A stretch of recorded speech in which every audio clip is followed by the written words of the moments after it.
Oh my fucking god! Oh my god! Oh my god! Oh! Oh! Oh! Fuck!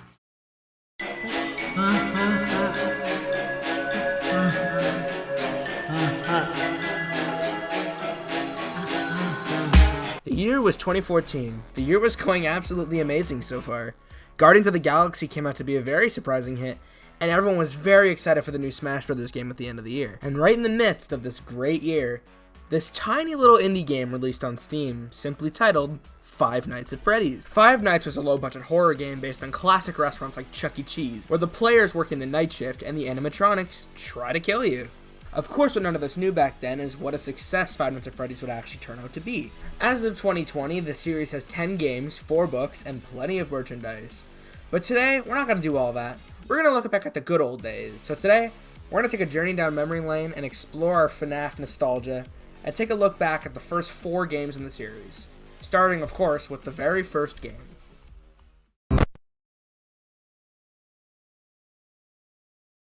Five Nights at Freddy's was a big deal. The game received high praise for its unique style and the fact that you're just a sitting duck, a trait previously used by Scott Cawthon in his more unknown game, Sit and Survive. The game sported a unique cast of 4 characters: Freddy, Bonnie, Chica, and Foxy. Every character has their own unique trait. Bonnie and Chica come from your left and right door respectively. You have to check on Foxy or he'll run down the hallway at high speeds to take you by surprise, and Freddy sneaks into your office when you weren't checking on him. These traits made the game very intense, without the game feeling too unfair or hard. Speaking of that, Fnaf does something I really respect for a video game, which is that when you die, it's your own damn fault. The game doesn't bullshit you or pull tricks on you. At the beginning of each night, Phone Guy over here tells you exactly what's going on every night, so you aren't being swindled. The game tells you exactly what you need to know, exactly when you need to know it. You don't die because you missed something or the game forgot to tell you something. You know exactly what's going on at all times, and if you die, it's your own fault because you slipped up. Besides that, the game actually ended up featuring an extra mode, the Custom Night. The Custom Night basically lets you set the aggression of each animatronic so the night can be easier or harder depending on what you want. The game earned even more traction for its famous 20-20-20-20 mode, also known as 420 mode. 420 mode would occur when you set each animatronic's aggression to 20, making the game almost impossibly hard, even deemed by its creator as impossible. Deemed impossible or not, one YouTuber made quite the splash by beating this mode. Who was it, you may ask? Only the bravest soldier in all the land. An all-star gamer. The one. The... It was Markiplier, like, fucking obviously. Who else? He may not have been the first to do it, but Markiplier beat 420 mode, earning himself the title of the King of Five Nights at Freddy's. A title he even still holds to this day. Oh my god! Oh, I did it!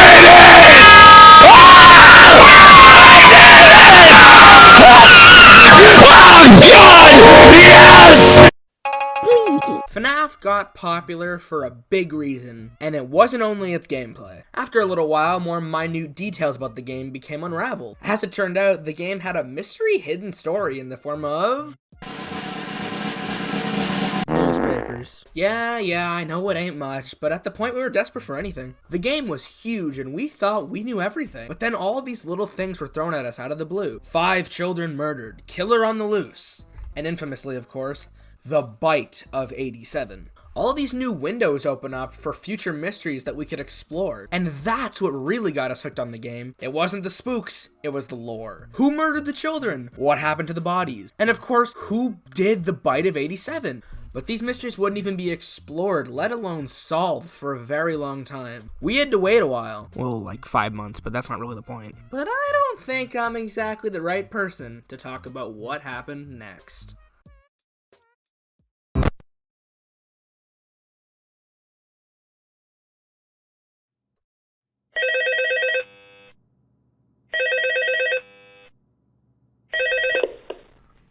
Hello? I would like to record a message for you about the sequel of Five Nights at Freddy's.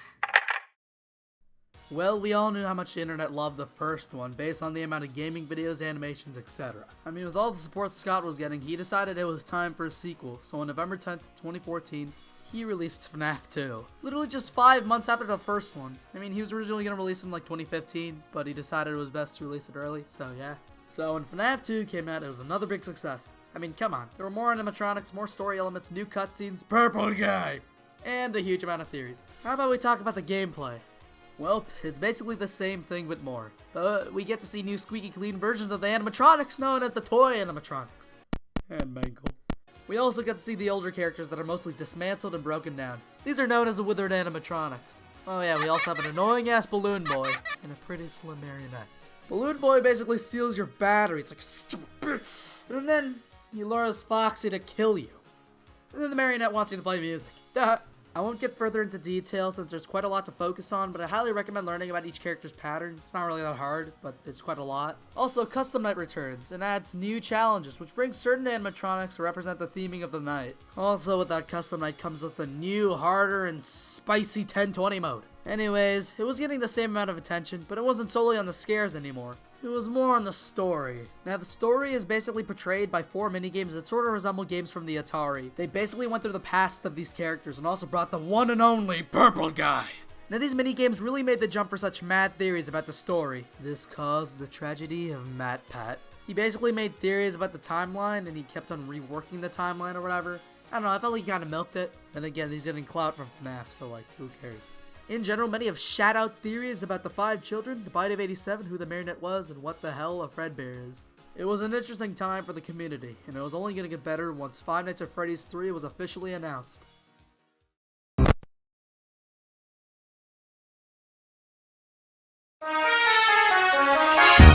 So after the crazy amount of animatronics in the second game, what does Scott do to up the ante? Does he double the amount? Does he add a new, extra hard character? No. Get this. The man changes the amount of animatronics from 11 to 1. But that's okay. It can still work. I hope. The gameplay from the first 2 games is tweaked quite a bit to fit the whole one animatronic thing. This time, there's only one doorway, and you have multiple things to worry about to compensate for that. Firstly, you have the reboot system, which is basically there to control your audio, video, and ventilation, which is represented with the Phantom animatronics. The Phantom animatronics can jump scare you, but not kill you, which in my eyes makes the game feel a hell of a lot cheaper in the sense that the Phantom animatronics seem to only be there for a quick spook, instead of an actual challenge. And then you have the third new feature, the map toggle. The map toggle basically lets you switch between the main rooms and the ventilation, letting you seal the vents to prevent Springtrap from sneaking into your office. Oh yeah, Springtrap. The way you prevent Springtrap from getting into your office was by playing audio all around the building to lure him to different rooms and keep him away from your office. But let's be honest here, we all know why Fnaf 3 was the most hyped up game in the series so far. It wasn't to see what new gameplay additions there would be, it was for that sweet, succulent story to unravel. And boy did it ever.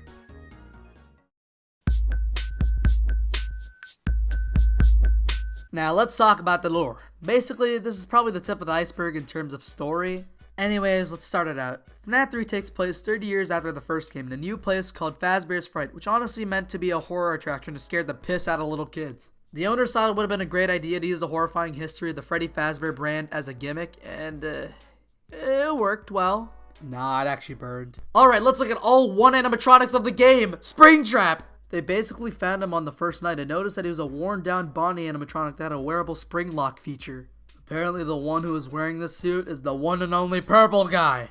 Actually, he's dead, inside the suit, but the animatronic part still wants to kill you. During one of the nights, the phone guy tells you that the employees notice that one of the animatronics is moving and that it's best not to wear them. Now this game comes with 3 endings. The good ending is when the souls of the 5 children are set free. The bad ending is when all the souls aren't free. And lastly, the secret ending is when the horror attraction burns down, possibly due to faulty wiring. During the good and bad endings, we see a minigame cutscene where the souls of the 5 children try to scare a purple guy into wearing the Springtrap suit, which then malfunctions and kills him, freeing the children and letting them move on to afterlife.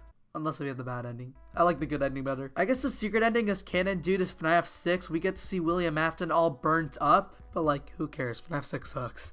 With all that aside, I think the good ending feels the most satisfying, not just for the game, but for the whole entire franchise. It was a fantastic way to end it. Well, for like the 4 months that is.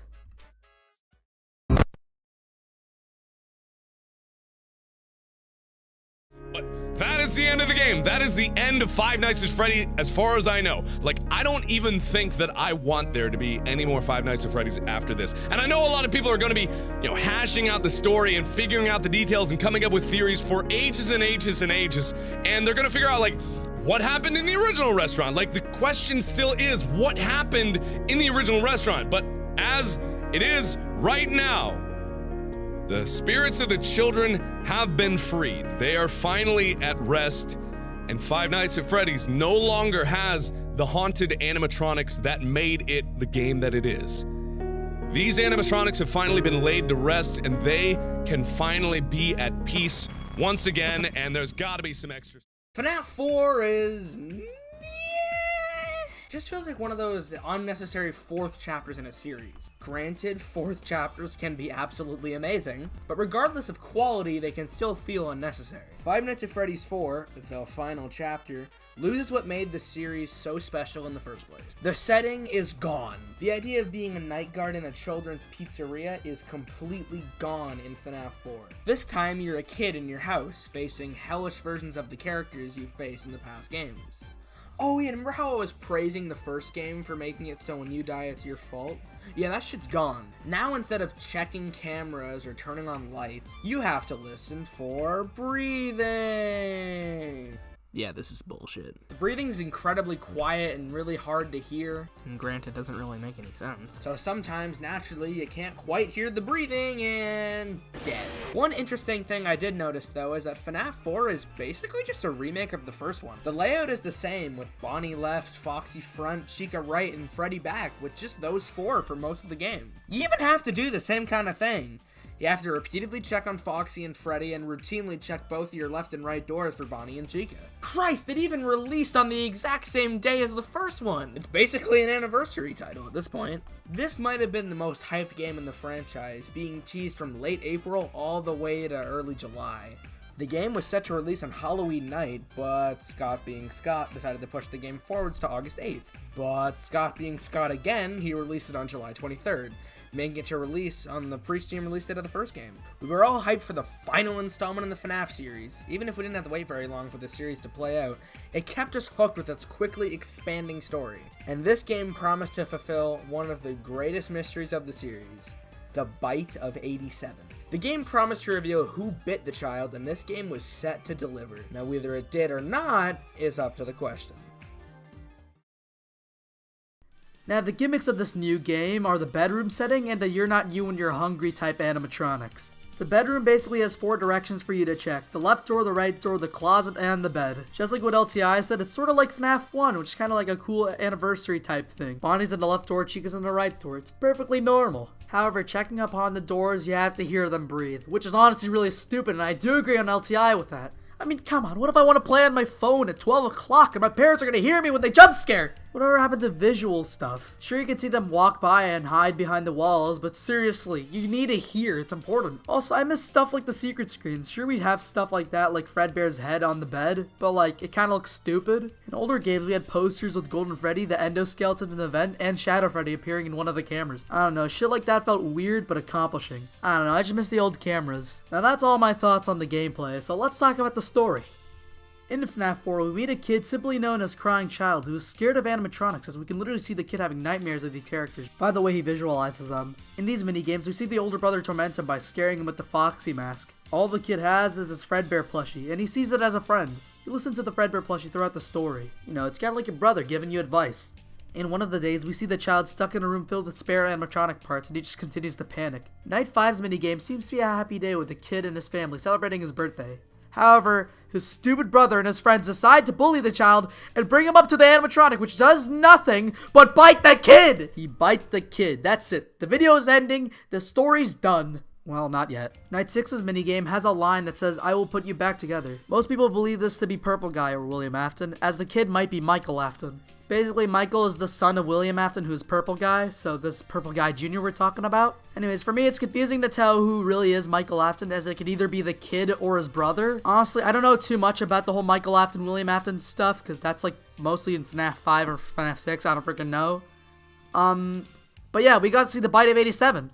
I know you really shouldn't be too happy about a kid's head being bitten off, but like, it's FNAF, so who the hell cares? Anyways, we got to see the Bite of 87, but it's actually the Bite of 83. See, there's some dumb shit about the year being 1983 since one of the cutscenes show a TV with the year and all that, so it isn't the Bite of 87. Anyways, there's a whole lot of stuff that happens after FNAF 4, but it's way too fucking confusing. I don't know anything. That's just the story of FNAF 4. It was losing its charm, it was staying the same, and Scott continued making more games. People just realized it was the same thing we've been seeing the last 3 installments. Hell, PewDiePie played FNAF 4 and thought it was just really boring. It wasn't exactly the finale fans were expecting. It almost created more questions than answers, and Scott clearly wasn't done, especially after he dropped the final chapter subtitle. But Lord knows this wasn't his last game in the series. Not even close.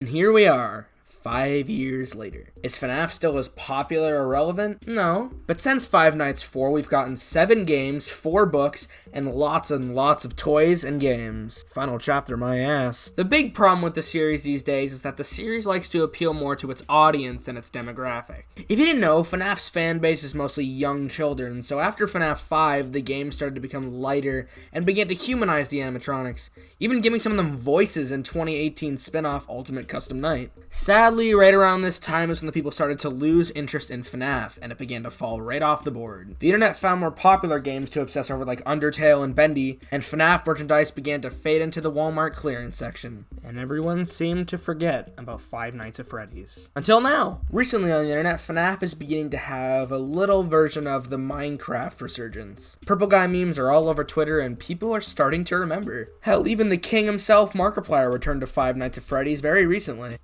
Whether this resurgence is going anywhere or not is the real question, but I'm sure whether it comes back or not, people will remember it with fond and bright nostalgia. I know I will.